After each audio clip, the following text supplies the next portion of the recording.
Бүгүнкү күндө дүйнөгө таасирлүү өлкө болуу үчүн армияң күчтүү болуусу зарыл. Күчтүү армия менен кайсыл жерде болбосун өз шартыңды кое аласың жана дүйнөдөгү согуштар ар дайым армиясы алсыз болгон өлкөлөрдүн жеринде болуп келет. АКШ өлкөсүндө 150 жылдан бери эч кандай согуш болбойт. 150 жыл алдын болгон согушта граждандык согуш эле. Демек АКШнын армиясы күчтүү. Дал ошол себептен чет өлкөлөр бул өлкөгө кол салуудан алдын 100 жолу ойлонуп көрөт. Ассаламу алейкум достор, сиздер Кыргызтоп каналын көрүп жатасыздар. Бүгүнкү чыгарылышта Америка Кошмо Штатынын армиясы тууралуу кеп кылабыз. Сиздерден болгону видеобузду колдоп лайк коюп кетиңиздерди суранабыз. Сиздер үчүн оңой, бизге мындан да кызыктуу видеолорду чыгарууга дем болот. Биз видеобузду баштадык. Америка Кошмо Штатынын азыркы учурда 148 өлкөдө аскердик базалары бар. Жалпы чет өлкөлөрдө 800дөн ашуун аскердик базалары менен эң күчтүү армиялардын бири болуп келет. Жада калса, Кыргызстанда да 2014-жылга чейин АКШнын авиабазасы бар болуп келген.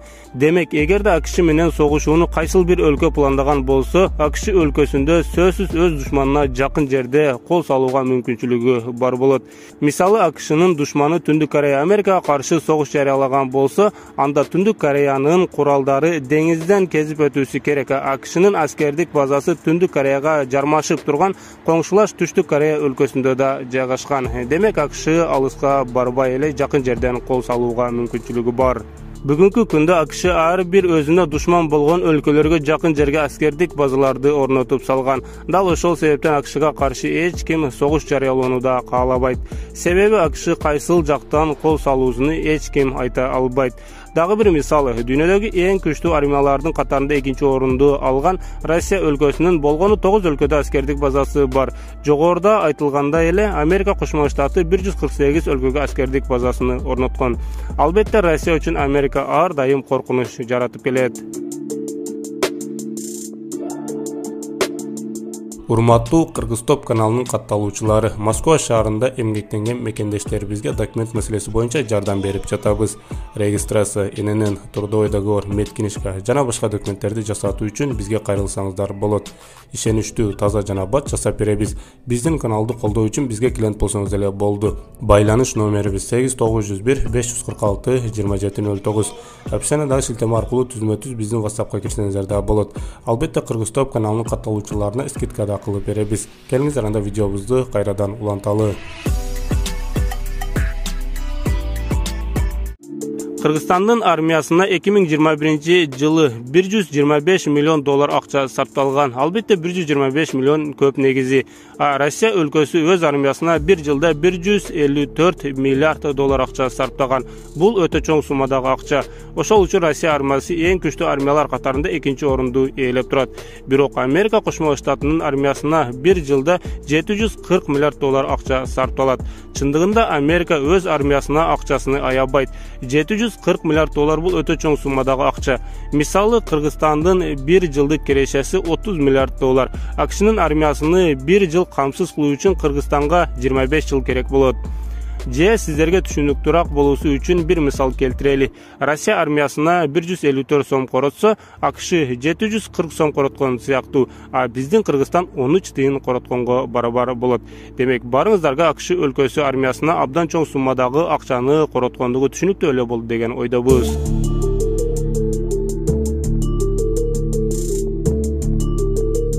Америка Кошмо Штатынын армиясы 14-июнда 1775 жылы түзүлгөн жана куралдуу күчтөрү 5ке бөлүнөт. Алар: кургактагы аскерлер, аба күчтөрү, аскер деңиз күчтөрү, жээк коопсуздугу жана космостук күчтөр.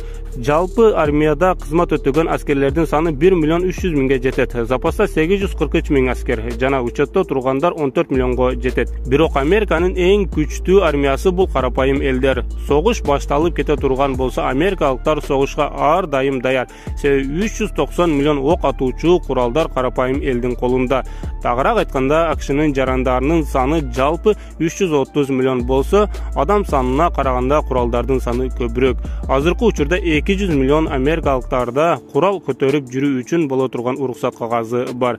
АКШнын бийлиги курал көтөрүп жүрүүгө, куралды өз үйүндө сактоого ар бир жаранга уруксат берген. Демек, согуш болуп кете турган болсо, AQShnын ар бир жарандарында согушууга, ок атууга куралдары бар экендигин айткыбыз келди. Албетте, мунун терс жагы да бар. Элдин колунда курал болгондугунун айынан 2021-жылы эле октон 45 миңден ашуун жаран каза болгон. Же болбосо AQShnын чет өлкөлөрдө согушуп жүрүп каза болгон аскерлерине караганда, өз өлкөсүндө жүрүп октон каза болгон карапайым элдердин саны көбүрөөк. Biz barыбыз эле армияга барып кызмат өтөөнү милдеттүү деп түшүнөбүз. Кыргызстанда армияга барбай коюп бул мыйзамга каршы чыгуу. Бирок Америкада баары башкача. Армияга баруу милдеттүү эмес, каалоочулар гана барат, каалабагандар барбайт жана аларды эч ким мажбурлабайт. Балким анда армияга ким барат деген суроо көпчүлүктүн тынчыны алып жатса керек. AQSh өлкөсү армияга барам дегендерди контракт менен алып кетет жана ай сайын айлык стипендия төлөп берет. Армияга барып служба өткөндөргө айына $1800 төлөп баштайт. Мөөнөтүңүз бүткөндөн соң кайра калып иштейм десеңиз, айлыгыңызды дагы да көтөрө берет. Эң кызыгы достор, мындай мамлекетте кызмат кылган аскерлер 40 жашында эле пенсияга чыгышат. Пенсиясы айына $7000 төлөнөт. Бул кыргыз сомго 500 000 сомдон ашуун акча. Бул акчаны пенсияга чыккан аскерлер ай сайын алышат. Мындан сырткары медициналык страховкаларды акысыз берип, өлкө ичиндеги коомдук транспортторду акысыз кылып, аскерлерге көптөгөн жактан мыкты шарттарды түзүп берген. Демек, аскерлерде пенсияга чыккандан соң акчадан ойлонбой кеңири жашоо мүмкүнчүлүгү бар. Мындан сырткары акысыз каалаган университетте жогорку билим алуу мүмкүнчүлүгү да бар. Дал ошол себептен армияга өз каалоосу менен барган аскерлердин саны да чындыгында көп.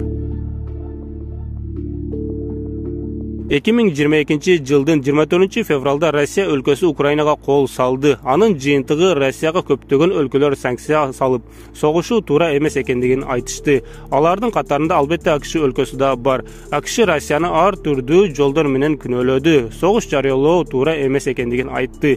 Бирок гүлдөй көрүнө берген AQSh кыска убакыттын ичинде эле канчалаган өлкөлөргө каршы согуш жарыялап, көптөгөн өлкөнү талкалап жок кылды. Эң кызыгы, Америка согуш жарыялап, согушуп жаткан учурда эч ким санкция салган эмес. Америка кол салган өлкөлөргө кыскача токтолуп кетели. Достор, чындыгында Америка экинчи дүйнөлүк согуштан кийин көптөгөн өлкөлөр менен согушууга жетишкен. Аны бул экрандагы сүрөттөн көрсөңүздөр болот. Биз сиздер менен биргеликте көп эле тарыхка кайтпай, 21-кылымда 20 жылдын ичинде эле AQSh кол салган өлкөлөр тууралуу айтып берели. 2001-жыл Афганистанга басып кирүү, 2002-жыл Филиппинге аскерлердин кириши, 2003-жыл Либериядагы аракеттер, 2003-жыл сириялык чек арачылар менен кагылышуу, 2003-жыл Ирак согушу, Саддам Хусейндин режими кулатылгандан кийин өлкөдө зордук, зомбулуктун жогорку деңгээли менен мүнөздөлгөн көп жылдык оккупация башталат. 2004-жыл Сомали. AQSh абадан исламчыларга сокку уруп, жарандык согушта Сомалинин өкмөтүнүн мүчөлөрүнө активдүү колдоо көрсөткөн. 2004-жыл Гаитиге аскерлердин кириши. 2004-жыл Эквадордук Гвинеяда төңкөрүш аракеттери. 2008-жыл Пакистанга басып кирген. 2008-жыл Түштүк Осетиядагы согуш. 2011-жыл Ливиядагы согуш. AQSh аба соккулары жана ракеталык чабуулдарды жасаган. Натыйжада мамлекеттин башчысы Муаммар Каддафи бийликтен кулатылып өлтүрүлгөн. 2013 жана 2017 жылдары Сириядагы согуш. AQSh жана анын союздаштары ислам мамлекетинин Сирия жана Ирактагы позицияларını бомбалай башташты. 2014 жыл Украинадагы согуш. 2015 жыл Йеменге болгон ракеталык соккулар. Достор, барыңыздар эле байкагандай, Америка Кошмо Штаты көбүнчө мусулман өлкөлөргө кол салган. Демек, өзүнү ар дайым ак көргөзө берген Америка бүгүнкү күндө дүйнө жүзүндө согушуп, дүйнөнү колго алууга аракет кылып келет. Бул тууралуу сиздердин оюңуздар кандай? Комментарийге жазып калтырыңыздар. Ким күчтүү? Америка же Россия? Дал ушул эки өлкөнүн армиясын көпчүлүк учурда салыштырып келе беребиз. Чындыгында эки өлкөнүн армиясы тең күчтүү. Танкалардын көптүгү боюнча Россия биринчи орунда турса, учактардын көптүгү боюнча AQSh биринчини алат. Аскерлердин санынын көптүгү боюнча да AQSh озуп өтөт. Чындыгында AQSh көп жагынан Россияга салыштырмалуу алдында. Бирок бул эки өлкө түзмөтү согуша турган болсо, Россия бир эле AQSh өлкөсү менен эмес, автоматтык түрдө дагы 30 өлкө менен согушууга туура келет. Себеби AQSh өлkөsü özünün armiyasından sırtqarı NATO'nun müçösü. Eger Amerikaga başka bir өлkө kol salsa, anda bir ele Amerikan armiyası emes, 30 өлkөдөн turgan NATO'nun kuraldık güçleri menen birgelikte düşmanga karşı çıkışat. NATO bul 30 өлkө birgelikte tüzülgön armiya. 30 өлkөнүн кайсыл өлкөсүнө kol salbagın birgelikte жардам берүүчү askerdik blok.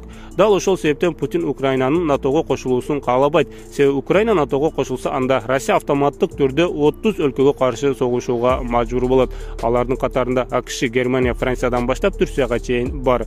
Достор, эгерде НАТО тууралуу видео чыгарышыбызды кааласаңыздар, анда бул видеого бир лайк коюп кетиңиздер жана комментарийге жазыңыздар. Видеобуз соңуна чыкты достор. Эгерде бүгүнкү чыгарылышыбыз сиздерге жакса, анда Кыргызтоп каналына катталып кетиңиздер. Себеби ар дайым ушул сыяктуу жаңы чыккан видеолорду биринчилерден болуп көрөсүздөр. Жана бул видеонун шилтемесини башка бирөөлөр менен да бөлүшүп кетүүнү унутпаңыздар. Сиздер менен Бек Шамиров болду. Кийинки видеодон көрүшкөнгө чейин аман туруңуздар.